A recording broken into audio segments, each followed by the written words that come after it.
Noong May 2025, ang buong tourist island ng Koh Samui Island ay biglang naging sentro ng isang nakakatakot na kaso. Sa loob ng dormitory complex ng isang kilalang ospital sa isla, natagpuan ng isang nurse na wala ng buhay. Nakasuot lamang siya ng underwear sa ibabang bahagi ng katawan. May tela na mahigpit na nakabalot sa kanyang leeg at bahagyang nakabukas ang pinto ng kwarto. Para itong klasikong lock room crime scene na madalas makita sa mga kilalang kaso ng pagpatay. Nagpapanginig sa lahat dahil sa katalinuhan at tusong galaw ng salarin. Habang mas lumalalim ang investigasyon ng pulisya, mas marami silang natuklasang mga kakaibang detalye at ang pumatay ay isang tao na hindi kailanman pinaghihinalaan ng kahit sino. Bago po tayo magsimula, kung mahilig kayo sa mga true crime stories, huwag kalimutang i-like, mag-subscribe at i-on ang notification bell para hindi nyo ma-miss ang mga susunod pa naming kwento. Maraming salamat po.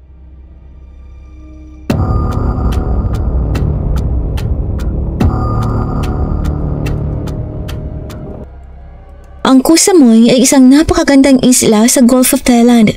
Matagal nang kilala bilang isang global tourist destination dahil sa tropikal nitong kagandahan. Kilala rin ito sa mahigpit at mahusay na seguridad. May tourist police na nakabantay 24/7 para tiyakin ang kaligtasan ng mga bisita. Kilala rin ang mga lokal dito sa kanilang pagiging palakaibigan, dahilan kung bakit kinikilala ang Koh Samui bilang isa sa pinakamaligtas at pinakakatiwalaang isla sa Thailand. Ngunit noong huling bahagi ng Mayo 2025, matinding nasira ang magandang imahe ng turismo ng isla matapos maganap ang isang nakakagulat na pagpatay sa isang pribadong ospital. Umaga ng May 21, 2025, sariwa at payapa pa rin ang atmosphere sa Koh Samui, gaya ng nakasanayan. Sa isang pribadong ospital sa Beaufort Subdistrict, nagsimula nang pumasok ang mga doktor at nurse para sa kanilang early shift, isang karaniwang abalang umaga. Ngunit ngayong araw, sa gitna ng rutang yun, may isang hindi pangkaraniwang bagay. Isang bakanteng upuan sa medical team ang agad na nakakuha ng atensyon ng lahat. Si Anchuli Wongwang, ang masipag at seryosong head nurse na kilala sa pagiging eksakto sa oras, ay hindi dumating at walang kahit anong abiso. Lubos itong salungat sa kanyang pagkatao. Palagi siyang nauuna sa lahat at pinakahuling umuwi. Hindi siya kailanman lumipan o nahuli kahit minsan, kaya nang hindi siya sumasagot sa tawag, mabilis na kumalat ang pag-aalala sa buong departamento. Sa una, sinubukan pa nilang kumbinsihin ng isa't isa na baka may personal siyang inaasikaso. Ngunit nang paulit-ulit na tinawagan at walang sagot, nagsimula ng mangamba ang lahat. Pagkaraan ng ilang sandaling pag-aalinlangan, nagpa siya ang ilang malalapit na kasamahan ni Anchuli na puntahan ang kanyang tinitirahan, ang staff dormitory malapit sa ospital para alamin ang nangyayari. Room 211, ang kwarto ni head nurse Anchuli, ay nasa ikalawang palapag ng dormitory, katabi lamang ng kwarto ng isa pang nursing assistant. Pagdating nila, nakitang nakalak ang pinto mula sa loob. Kumakatok sila ng sunod-sunod. Tinatawag ang pangalan niya ng malakas. Ngunit walang sagot, tahimik. Walang kahit anong ingay. Doon na nila naramdaman ang matinding kaba. Agad na tumakbo ang isa sa kanila para kunin ang ekstrang susi mula sa dormitory management. At nang bumukas ang pinto, napatigil ang lahat, parang nanigas sa takot. Isang nakakatakot na eksena ang bumungad sa kanila. Nakabulagta si Anchuli sa kama, walang malay. Nakasuot lamang ng underwear ang kanyang ibabang bahagi. May t-shirt na mahigpit na nakapalot sa kanyang leeg at natatakpan ng jacket ang kanyang mukha. Mabigat ang hangin sa loob ng kwarto, magulo ang mga gamit at ramdam ang nakabibinging presensya ng panganib. Pagkaraan ng ilang segundo ng matinding pagkabigla, isang nurse ang napasigaw. Sunod-sunod nilang tinawagan ng mga pulis. Makaraan lamang ang ilang minuto, dumating ang mga pulis. Ang kanilang mga sirena ay gumising sa tahimik na umaga ng Koh Samui. Mabilis na isinara ng investigation teams at forensic unit ang crime scene. Si Detective Manos ang unang pumasok sa malamig na kwartong yon. Ang ilaw mula sa pasilyo ay bahagyang tumatama sa nagkalat na kaguluhan sa sahig. Sirang kagamitan ng mga drawer na nakabukas at magulong kama. Lahat ay nagpapakita na nakipaglaban ng matindi ang biktima hanggang sa huling sandali ng kanyang buhay. Sa ibabaw ng kama, nakahiga ng diretso si Angeli, hindi gumagalaw. Natatakpan ng jacket ang kanyang mukha at manipis na underwear lamang ang suot niya. Sa sahig, nagkalat ang mga napunit na piraso ng kanyang pantulog. Malinaw na ebidensya ng matinding paghihirap at pagkikipaglaban sa loob ng masikip na silid na yun. Sinuri ni Manus ang kwarto. Walang palatandaan ng saplit ang pagpasok. Buo ang lock sa harap, hindi rin nabuksan ng mga bintana. Dalawa lamang ang posibleng paliwanag. Una, mismong ang biktima ang nagbukas ng pinto para sa salarin. Pangalawa, may ibang daan na ginamit ang kriminal na hindi pa natatagpuan. Sa sahig, sa liwanag ng kanyang flashlight, napansin niya ang isang walang lamang kahon ng kondom na itinapon na malapit sa kama. Mula rito, naunawaan ng pulisya na ang kaso nito ay hindi lamang karaniwang pagtapos ng tao. Posible ring may nakatagong kasuklam-suklam na krimeng sexual. Makalipas ang ilang sandali, dumating si Lieutenant Colonel Pratt Schwab, hepe ng Special Investigation Team. Inutusan niya ang lahat ng investigador na maingat at eksaktong idokumento ang bawat pinakamaliit na detalye. Ngunit binigyang diin niya na huwag silang magmadaling magbigay ng sariling interpretasyon hanggat wala pang kumpletong siyentipikong ebidensya. Dahil sa bigat at pagiging espesyal ng kaso, agad niyang ipinatawag ang Forensic Team 8 mula sa Rathani Province upang tumulong sa pagsusuri. Ang tungkulin ng forensic team, magsagawa ng masusi, detalyado at malalim na pagsusuri sa bawat sulok at tagong bahagi ng kwarto. Siguraduhin walang anumang bakas o pahiwatig ang mamis gaano man ito kaliit. Kasabay ng pag-inspeksyon sa crime scene, isang hiwalay na forensic team ang tumutok sa pagsusuri sa katawan ng kawawang nurse. Sa kanilang maingat at profesional na paunang pagsusuri, nagbigay sila ng unang mga natuklasan. Wala silang nakita na ibang seryosong sugat sa katawan ng biktima, maliban sa malinaw na pasa sa paligid ng leeg.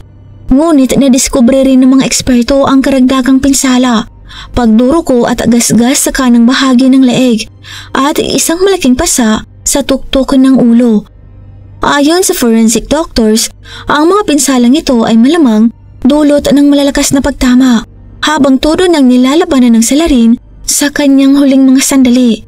Batay sa kumpletong clinical at pathological signs, malinaw na tinukoy ng forensic team na ang pangunahing sanhi ng kamatayan ay mechanical asphyxiation na pagkakasakal hanggang mawalan ng hininga.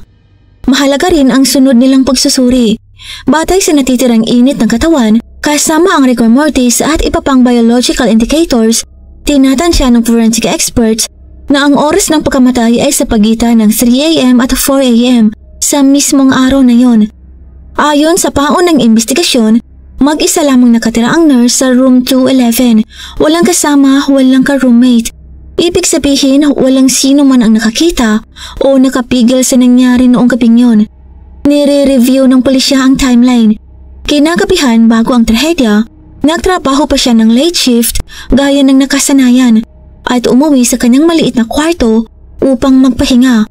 At kung saan matapos ang hating gabi, doon siya sinalubong ng kahindik-hindik na kapalaran. Ngunit kapansin-pansin, kahit maraming malinaw na ebidensya sa lugar, ang kahon ng kondom, posisyon ng katawan at estado ng kanyang suot, para sa mga veteranong investigador, may hindi tugma sa lahat ng ito.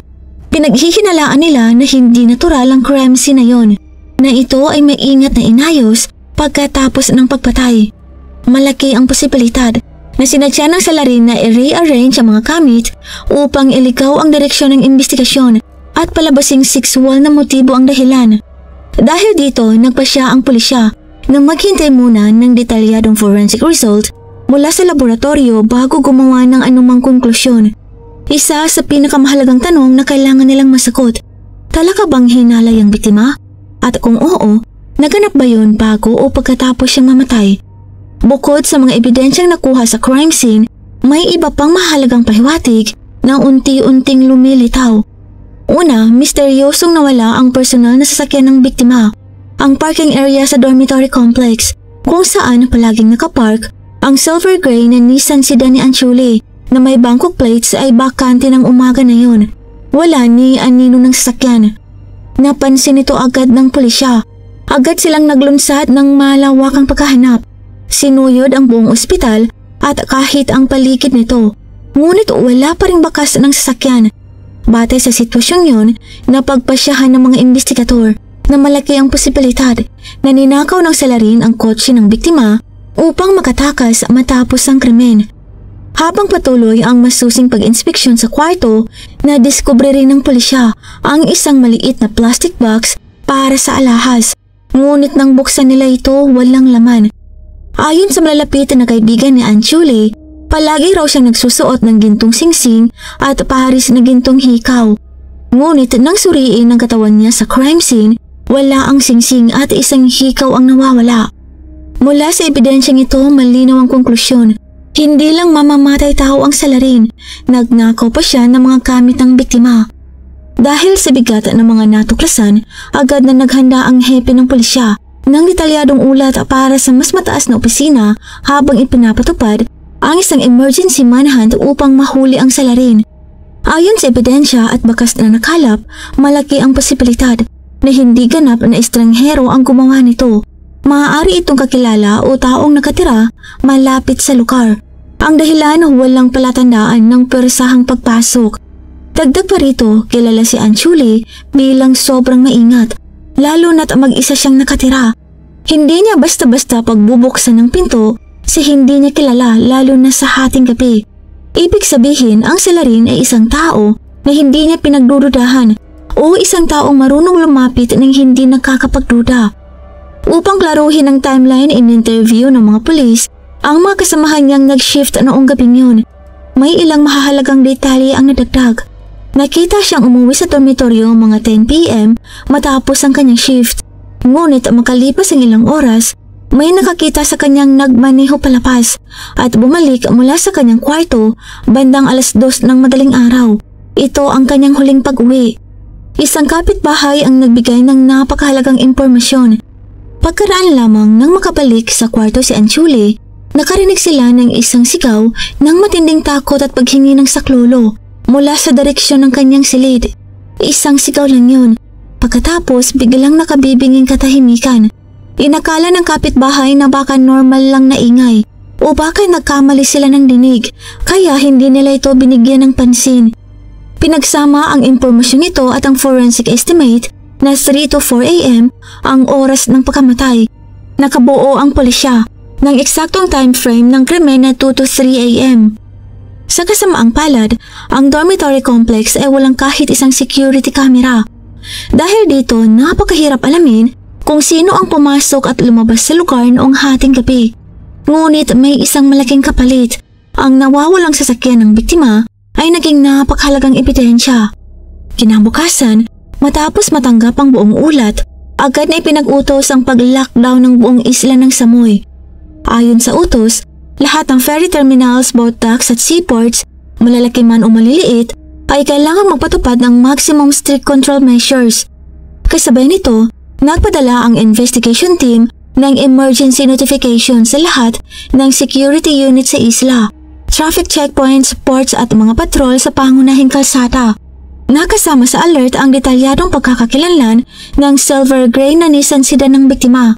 At mula sa sandaling yon, opisyal nang nagsimula ang malawakang manhunt. Mabilis, tensyonado at laban sa oras. Dahil kung hindi nila agad mahuhuli ang salarin, sa maikling golden window na yon, posibleng makahanap siya ng paraan upang makatakas palapas ng isla. O mas malala, maaaring naisagawa na niya ang pagtatapon ng mahahalagang ebidensya na maaaring maging dahilan ng pagkaputol ng kaso. Kasabay ng malawakang manhunt, sinimulan din ng mga investigador ang masusing pag-verify sa pagkakakilanlan at social circle ng biktima. Dahil naniniwala silang kakilala ni Anchuli ang salarin, posibleng matagpuan ng suspect sa mismong mga taong malapit sa kanya. Ang biktima, si Anchuli Wangwang, 36, ay isang mabait, mahinahon at dedikadong babae na minamahal ng lahat ng kasamahan niya. Tubong Chiang Rai sa hilagang bahagi ng Thailand. Bata pa lang si Anchuli, pangarap na niyang isuot ang puting uniforme ng isang nurse at mag-alaga ng mga pasyenteng nangangailangan. Dahil sa talino at sipag, nakapasa siya sa nursing entrance exam at nagsumikap sa pag-aaral. Naniniwalang ito ang landas patungo sa kanyang pangarap na makapagsilbi sa komunidad. Pagkatapos niyang makagraduate, nagtrabaho siya sa isang ospital sa kabisera sa Bangkok at nanirahan sa distrito ng Saimai. Makalipas ng ilang taon, natanggap siya upang magtrabaho sa isang pribadong ospital sa isla ng Koh Samui. Doon kilala siya bilang isang bitiranang nurse na may mahabang karanasan at humahawak ng mahalagang posisyon bilang head nurse. Sa ospital, mahal siya ng lahat. Madalas pa nga siyang tawagin sa palayaw na Nook. Sa paningin ng mga tao sa paligid niya, si Nook ay isang mahinahon, approachable na babae, marunong magdala ng komportableng atmosphere sa trabaho. Kilala rin siya bilang napakadedikado. Lagi niyang inuuna ang responsibilidad sa pasyente. Tahimik siyang tao, hindi nakahalo ng personal na problema sa trabaho. Kahit mabigat ang shift, kahit nakakapagod ang pag-aalaga sa mga kritikal na pasyente, lagi siyang may makaan at mainit na ngiti. Palagi siyang handang mag-overtime kapag kinakailangan. Sa personal na buhay, simple at hindi maluho si Anjali. Sa edad na 36, single pa rin siya at hindi pa nag-aasawa. Ayon sa malalapit na kaibigan, mas inuuna niya ang trabaho at career. Ito ang turing niyang pinakamahalaga sa buhay. Hindi siya mahilig sa parties o ingay at bihira ring makisangkot sa komplikadong romantic relationships. Tahimik at pribado siyang tao. Sa usapang pinansyal, maayos siyang mamahala sa pera. Walang utang, walang problemang pinansyal. Sa pakikitungo sa mga tao, maayos siya, madaling pakisamahan at walang kaaway. Hindi siya napapasok sa alitan o bangkaan, sa trabaho man o sa personal na buhay. Nakatira siyang mag-isa sa room 211 sa staff dormitory malapit sa ospital. Paminsan-minsan lang siyang umuwi sa Chiang Rai upang dalawin ng pamilya. Isang ganitong kalinis na record, ganito kabuting tao at ganitong kasimpleng pamumuhay ang lalo pang nagpasakit at nagpatindi sa bigat ng trahedyang nangyari sa kanya. Sa loob at labas ng ospital, sa mga kasamahan, dating pasyente, lokal na residente at buong komunidad ng Samui Island, lahat ay nagluksa para sa sinapit ng mabait at dedikadong nurse. Lahat ay umaasang agad mahuhuli ang salarin at maibabalik ang hustisya para kay Anjali. Ngunit may masakit na kabalintunaan. Ang linis ng record ng biktima ang mismong nagpalabo sa imbestigasyon. Dahil wala siyang kaaway, walang personal na alitan at tahimik ang kanyang buhay, lalong naging mahirap tukuyin kung sino ang posibleng gumawa nito. Sa puntong ito, nanatiling malaking tanong ang motibo, isang misteryong walang kasagutan. Dahil dito, napilitan ang mga investigador na pag-isipan ng ilang posibleng senaryo. Baka ang salarin ay magnanakaw lamang sa simula. Ngunit nang mahuli at manlaban ng biktima, pinatay niya ito. Pagkatapos ay minanipula ang crime scene upang magmukhang panghahalay. O kabaligtaran, maaaring intensyon talaga niyang sexual na mga atake. Ngunit nang lumaban si Anjali, nauwi ito sa pagpatay at pagkatapos ay saka na lang niya ninakaw ang ilang gamit. Parehong posible. Kaya nanatiling lubos na madilim ang tunay na pagkakakilanlan ng salarin. Dagdag pa rito, wala ni isang direktang saksi. Ang dormitoryo ay napakatahimik sa gabi, halos walang tao. Ang nag-iisang kapitbahay na may narinig, ingay lang ang narinig pero hindi nakita kung sino ang gumawa. Upang mas mapabilis ang paglutas ng kaso, agad na binuo ang Surathani Province Major Crimes Investigation Team sa ilalim ng direktang utos ng Deputy Provincial Police Director. Sabay-sabay na ipinakalat ang iba't ibang unit ng investigasyon, kabilang ang pagsusuri ng crime scene, pagkuha ng forensic evidence, pag-interview ng mga saksi at kaugnay na tao, at paghahanap ng mga posibleng ebidensya at suspect sa buong isla. Unang kumilos ang forensic team na nagtrabaho ng maraming oras sa room 211 upang makakuha ng pinakamalaking posibleng ebidensya. Bawat pulgadang bahagi ng bedsheet, sahig at pintuan ay sinuri gamit ang ultraviolet light. May mga kakaibang fingerprints na nakita sa door handle at ilang gamit sa loob ng kwarto. Marami ring strands ng buhok ang nakuha malapit sa kama at sa likurang bintana. Kumuha rin sila ng fluid samples mula sa bedsheet para tingnan kung may DNA ng ibang tao. Ang puting t-shirt na ginamit upang sakalin ng biktima ay inalis at dinala para sa fingerprint at sweat analysis. Maging ang walang lamang kahon ng kondom at ang balot nito ay sinilihan bilang mahalagang ebidensya. Lahat ng ito ay ipinadala sa Central Laboratory 8 para sa agarang pagsusuri. Bagamat inaasahang lalabas ang kumpletong resulta pagkalipas ng ilang araw, ang paon ng ulat ay nagsabing walang malinaw na palatandaan ng sexual na krimen sa katawan ng biktima. Ngunit nilinaw ng mga forensic expert na hindi pa ito tuluyang maaalis bilang posibilidad. Posibleng gumamit ng kondom ang salarin kaya wala agad nakitang ebidensya. Tanging kapag lumabas na ang DNA results mula sa lahat ng ebidensya, saka lamang matutukoy ang tunay na pinagmulan ng krimen at kung anong direksyon ang dapat sundan ng investigasyon. Habang hinihintay ang resulta mula sa Central Laboratory 8, inilipat muna ng pulisya ang focus sa pag-i-interview sa mga residente ng dormitoryo. Sa gitna ng tila magkakahiwa-hiwalay na testimonya, may isang impormasyon na agad na nagbigay ng interes sa mga investigator. Ang room 210 na katabi mismo ng kwarto ng biktima ay inuupahan ng isang babaeng nursing assistant mula rin sa parehong ospital. Ngunit ang mas nakatawag pansin ay ang nobyo ng babae.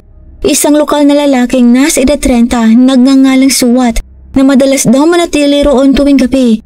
Sa mga interview, may ilang kasamahan na nagsabing nakita nila si Suwat sa paligid ng ospital noong gabing bago ang krimen.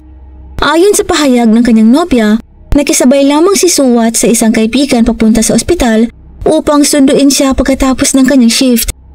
Sinabi pa raw nito sa telepono na naghihintay siya sa parking lot. Ngunit paglabas ng nurse matapos ang kanyang duty, wala si Suwat sa parking area. Mas nakakapagtaka pa, kahit sa kanya natulog si Suwat, kinabukasan ng maaga ay wala na ito sa higaan. Maraming beses siyang tinawagan ng nobya, ngunit hindi sumasagot sa telepono si Suwat. Ang biglaang pagkawala, walang paliwanag, walang bakas, ay agad na nagdulot ng matinding hinala sa pulisya. Masyado itong misteryoso at ang timing nito ay sakto sa mismong oras ng pagpatay. Sa mas malalim na pagsusuri, nakita ng mga investigator ang maraming dahilan kung bakit posibleng siya ang suspect. Una, kung totoo ngang naroon siya sa ospital o dormitoryo noong gabing yun, tiyak na kabisado niya ang pasikot-sikot ng lugar dahil madalas siyang dumadalaw sa nobya. Ang kaalamang ito ay maaaring nakatulong para makapasok siya sa kwarto ng biktima nang hindi napapansin. Ikalawa, tiyak na kilala ni Anchuli si Suwat sa mukha dahil nobyo ito ng katabing residente. Kung nagkita sila ng gabi, malamang hindi siya agad nagduda o nag-ingat. Dahil sa mga obserbasyon ito, tinukoy si Suwat ng mga investigador bilang pangunahing suspect. Agad na ipinapunta ang forensic team sa room 210 upang mangalapan ng ebidensya. Kumuha sila ng fingerprints, DNA samples mula sa personal na gamit at iba pang biological traces na maaaring tumukoy sa pagkakakilanlan niya. Ang layunin ay ikumpara ang mga ito sa mga sample na nakuha mula sa kwarto ng biktima. Bagamat wala pa ang opisyal na resulta, ramdam ng mga veteranong investigator na ang totoong suspect ay malamang nandyan lang sa mismong pintuan ng katabing kwarto. Habang hinihintay ang resulta ng DNA examination, tahimik nang sinimula ng investigation team ang pagsisiyasat tungkol sa lalaking si Suwat. Ang buong pangalan niya ay Suwat Kongsong, 30 years old mula sa Trang Province sa Timog Thailand. Ipinanganak siya sa isang mahirap na pamilyang manggagawa. Natapos lamang niya ang high school at pagkatapos ay tumigil na sa pag-aaral. Saka nagpalipat-lipat ng trabaho para mabuhay. Ilang taon nang nakalipas, iniwan niya ang kanilang probinsya at nagpunta sa Koh Samui Island. Umaasang makakahanap ng mas matatag na trabaho. Iba-iba ang kanyang naging hanap buhay. Mula construction helper, bar server, hanggang seasonal worker sa mga resorts. Ngunit ang mas nakatawag pansin sa pulisya ay hindi ang kahirapan ng kanyang buhay, kundi ang matinding pagkalulong niya sa online gambling. Nalulunod na siya sa utang, kung kani-kanino nang hihiram at madalas tumataya sa online football betting. Kinumpirma rin ng kanyang nobya na nitong mga huling linggo, madalas magreklamo si Suwat na wala siyang pera. Humihiram pa nga ito ng pera sa kanya at sa ilang kawani ng ospital. Palusot daw niya, kailangan niyang magbayad ng utang agad-agad. Dito, unti-unting lumitaw sa pulisya ang posibleng motibo. Isang lalaking gipit sa sukal, walang pera, at desperadong makapawi, posibleng nagdesisyong magnakaw. At nang makita ng biktima, Nagpanik na takot na i-report kaya niya ito napatay upang patahimikin. Kaya't sa isang iglap naging mamamatay tao siya.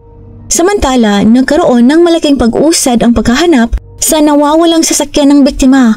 Hapon ng May 21st, habang sinusuyod ang mga parking area sa isla, nakatanggap ang pulisya ng ulat na may natagpo ang silver Nissan na walang malinaw na may-ari. Nakaparada sa isang shopping center sa Chaweng. Humigit kumulang 2.5 miles ang layo mula sa crime scene. Paghambing ng plate number, nakumpirma ng investigation team na ito nga ang sasakyan ni Anchuli. Ipinakita ng CCTV ng mall na may hindi kilalang lalaki na nagmaneho papunta roon bandang 4:45 AM ng May 21st at iniwan ng sasakyan. Hindi malinaw ang kuha, ngunit sapat upang makita na ito ay binatang naka-dark clothing, medyo malaki ang pangangatawan. Mahalaga ring nakita sa video na siya mismo ang bumaba mula sa driver's seat. Ibig sabihin siya ang nagmaneho ng kotse ng biktima. Dahil dito, napakataas ng posibilidad na siya ang mismong salarin o direktang sangkot sa pagkamatay ni Anchuli. Pagsapit ng hapon ng May 21st, nagkaroon ng emergency meeting ang Special Investigation Team. Mataas ang posibilidad na si Suwat at ang lalaking nakita sa CCTV ay iisa. Ilang oras pa lang ang lumipas, halos 100% nang nakumpirma ang hinala. Lumabas sa initial test na tumugma ang fingerprints ni Suwat sa mga kakaibang prints na nakuha sa kwarto ni Anchuli. May mga tugmaring indikasyon sa DNA at buhok. Bagamat kailangan pa ng mas detalyadong pagsusuri para opisyal na kumpirmasyon, ngunit sapat na ito upang simulan ang paghahanap kay Suwat. Inilabas ang isang island-wide search order kasama ang kumpletong impormasyon sa pagkakakilanlan ni Suwat. Nagkalat ang pulisya sa iba't ibang direksyon at nakipag-coordinate sa militar upang bantayan ang mga daungan at pier. Nakuha rin ng pulisya ang larawan ni Suwat mula sa kanyang Facebook at ipinadala ito sa lahat ng checkpoints. Sa testimonya ng nobya, nalaman ng pulisya na wala siyang sariling sasakyan. Kadalasan, sumasabay lang siya sa nobya o nanghihiram ng motor sa mga kaibigan. Kaya napaisip ang mga pulis, paano siya umalis pagkatapos iwan ng kotse sa mall. Sa pagsuri ng area CCTV, nakita nilang sumakay si Suwat sa taxi matapos iparada ang kotse. Nahanap ang taxi driver at nagbigay ito ng mahalagang impormasyon. Bandang 5 AM ng May 21st, may binatang kamukha ni Suwat na sumakay sa kanya mula sa mall parking at bumaba sa isang intersection malapit sa mainom. Nagbayad ito ng cash pagkatapos ay naglakad papasok sa loob ng lugar. Sa pagsuyod ng direksyon yun, gabi ng May 21st, nakakita ang mga pulis ng cellphone at isang set ng susi na nakatago sa ilalim ng sahig ng isang lumang abandonadong bahay sa mainom. Malinaw na itinapon yun ni Suwat upang mawala ang anumang bakas. Kinagabihan ding yun, inaprobahan ng Kusamoy Court ang opisyal na arrest warrant labang kay Suwat para sa kasong pagnanakaw at pinaghihinalaang pagtapos ng tao. Ngunit mas tuso at mas agresibo si Suwat kaysa sa inaasahan. Alam niyang mahirap makatakas palabas ng isla dahil sa mga checkpoints, kaya nagpasya siyang magtago sa mismong loob ng isla. Patuloy ang investigasyon sa pagkuha ng impormasyon mula sa mga kaibigan at dating katrabaho ni Suwat. May isang nagbigay ng makabuluhang tip. Kinontak daw siya ni Suwat noong gabi ng May 21st upang humingi ng matutuluyan. Sa partikular sa may-ari ng isang sumtam o papaya salad restaurant kung saan siya dati nagtrabaho. Mula sa impormasyong ito, madaling araw ng May 22nd, bigla ang niraid ng pulisya ang nasabing sumtam restaurant at doon nila natagpuan si Suwat. Bandang 2:00 ng madaling araw noong May 22, matapos halos 24 oras na pagtatako, naaresto si Suwat habang nakatulukbong sa isang sulok ng kusina ng restaurant. Mabilis naganap ang operasyon. Halos lupay-pay na sa pagod si Suwat, kaya hindi na siya nakatanggi o lumapan. Nakuha sa kanya ang ilang salapi at meron siyang isang malalim na kagat sa daliri. Kumalat agad ang balita na nahuli na ang suspect at bahagyang nakahinga ng maluwag ang mga taga-Samoy. Pero hindi pa tapos ang trabaho ng mga pulis. Ngayon ang oras para sa detalyadong salaysay, pagbabalik tanaw sa mga pangyayari at paghahanap ng sagot sa mga natitirang katanungan. Sa istasyon kinaumagahan ng umaga, paikot-ikot muna si Suwat sa kanyang sagot. Paulit-ulit na itinatanggi ang kasalanan. Aniya, wala raw siyang alam sa kaso at buong gabi lang nasa lapas. Pero nang harap-harapang ipakita sa kanya ang ebidensyang hindi na mababaliktad, tuluyan siyang yumuko at umamin. Pumayag siyang makipagtulungan sa investigasyon at ang kanyang salaysay kinikilabutan ng sino mang makarinig. Ayon kay Suwat, noong gabi ng May 20, bumalik siya sa kwarto ng kanyang nopya, room 210, pero may lihim na plano siya, pagnanakaw sa katabing kwarto. Alam niyang mag-isa lang nakatira doon si Anchuli. Madalas magsuot ng alahas at bagong sahod pa, kaya tiwala siyang may pera ito. Doon dahan-dahan siyang naglakad papunta sa likurang pinto sa room 211. Sa pagitan ng room 210 at 211 ay may maliit na balcony kung saan magkakatabi ang mga aircon units. Doon siya umakyat at gumapang, umaasang makakapasok ng hindi naririnig. Napakamalas ni Anchuli dahil nakabukas ng bahagya ang likurang pinto para sa bentilasyon. Dahil dito nakalusot si Suwat at nakapasok sa kwarto bandang 2:30 ng madaling araw noong May 21. Sa loob tanging dim light ng night lamp ang liwanag. Mahimbing na natutulog si Anchuli. Dahan-dahang huminga si Suwat. Nagmamasid at nakita sa dresser ang isang maliit na bag ng alahas. May gold ring at paris ng hikaw. Kinabahan man, marahan niyang kinuha ang bag at isinilid sa bulsa. Napansin din niya ang susian ng kotse sa isang istante malapit sa pinto. Dahil dito, nagliwanag ang kanyang plano para makatakas, gamitin ang kotse ng biktima. Pero habang palabas na siya, biglang nagising si Anchuli. Nasilayan niya ang anino ng hindi kilalang tao sa kanyang kwarto at napasigaw ito. Sa takot na mabunyag, sumugod si Suwat. Tinakpan ang bibig ng biktima at ipinulupot ang kanyang braso sa leeg nito mula sa likuran. Lumaban si Anchuli ng buong lakas. Kahit maliit ang pangangatawan, malakas ang kanyang pinaglalaban. At nang makagat niya ng malalim ang kamay ni Suwat, lalo itong nagpanik at doon nagdilim ang kanyang isip. Sa takot, sakit at pagkataranta, hinigpitan ni Suwat ang sakal. Hindi tumigil hanggang tumahimik ang biktima. Nang hindi na gumagalaw si Anchuli, ibinagsak niya ito sa sahig at dalawang kamay na sinakal hanggang tuluyang mawalan ng buhay. Nawala ang ingay sa kwarto, tanging ang hingal ni Suwat ang narinig. Nang mapagtanto niyang may napatay siyang tao, kinabahan siya ng matindi. Pero ilang segundo lang ang lumipas na naig ang instinct na takpan ng ebidensya.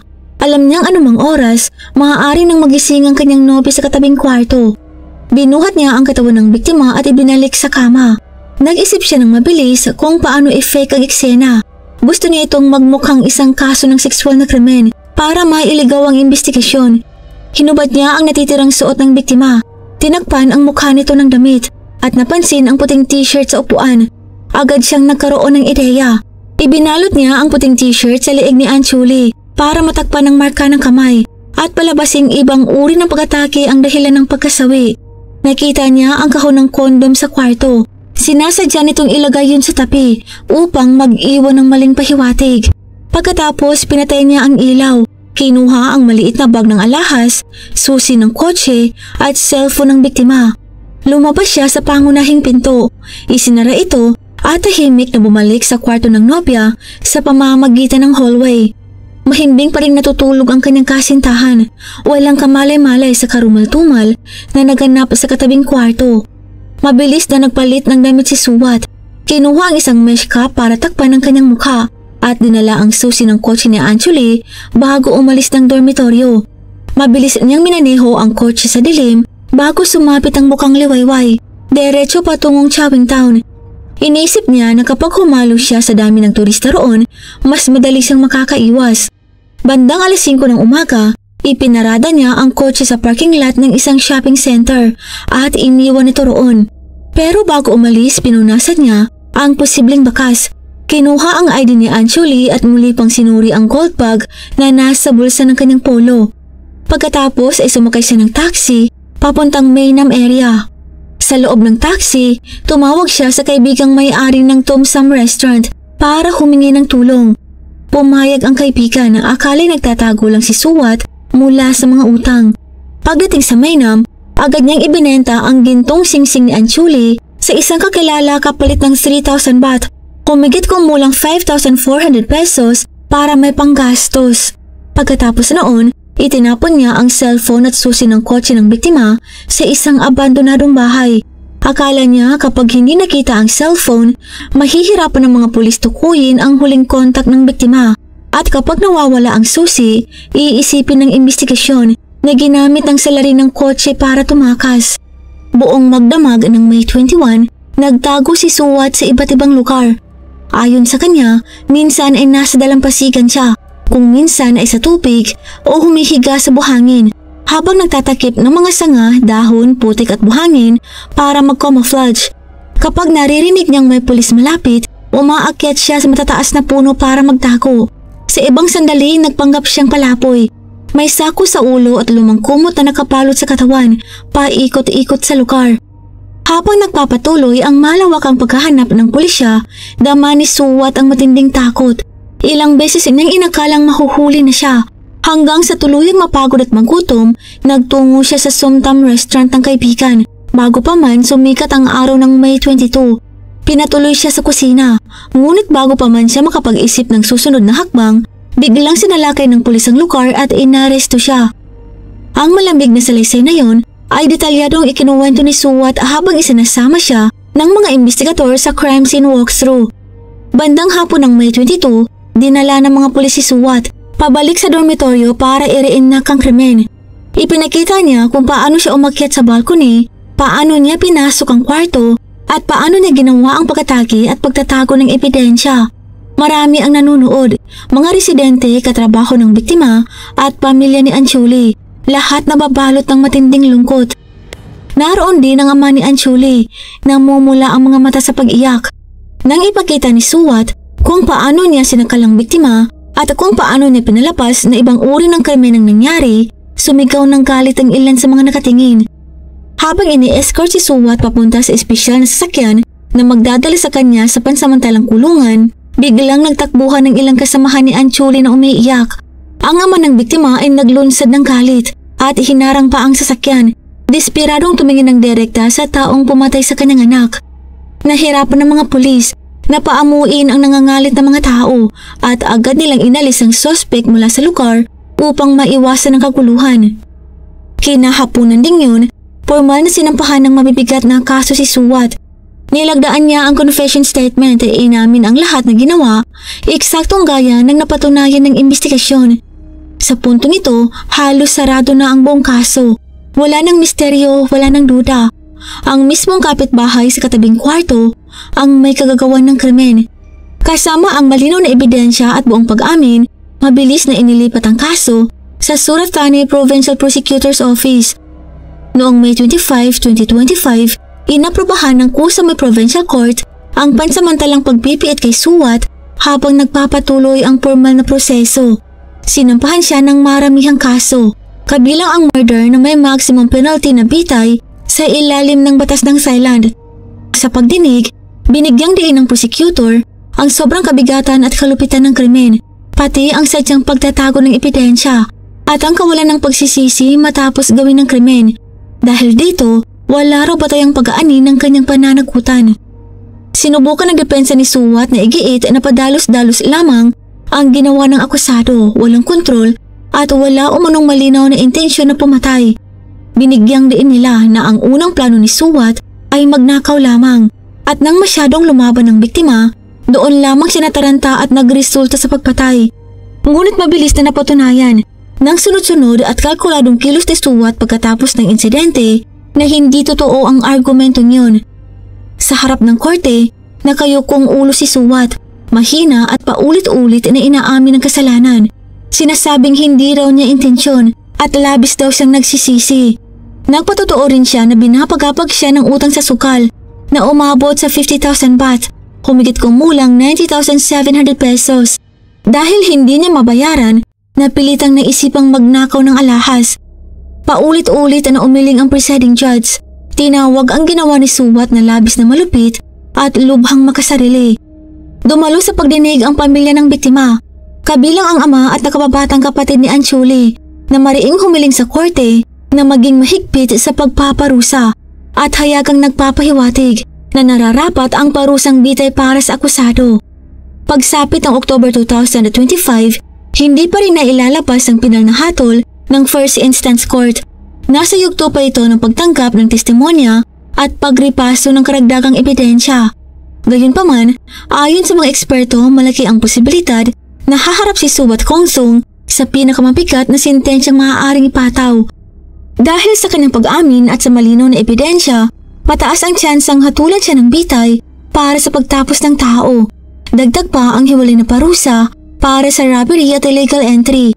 Ayon sa batas ng Thailand, maaaring ibaba ang sentensya sa habang buhay na pagkakakulong kung tapat ang pag-amin. Ngunit nakadepende ito sa pagsusuri sa tunay na paghihingi niya ng tawad at sa pag-uugali niya sa buong proseso. Sa kasong ito, malinaw na ang opinyon ng publiko sa Thailand ay naghahangad ng mas mahigpit na hustisya. Dahil dito, malaki ang posibilidad na hatulan si Suwat ng habang buhay na pagkakakulong o parusang bitay. Anuman ang maging desisyon ng korte, isang bagay ang tiyak, paninindigan at pagbabayaran ni Suwat ang bigat ng kanyang ginawa. Ano po ang tingin niyo sa kasong ito? Ano ang sentensyang nararapat kay Suwat Kongsong? Ibahagi niyo po ang inyong mga opinion sa comment section sa ibaba.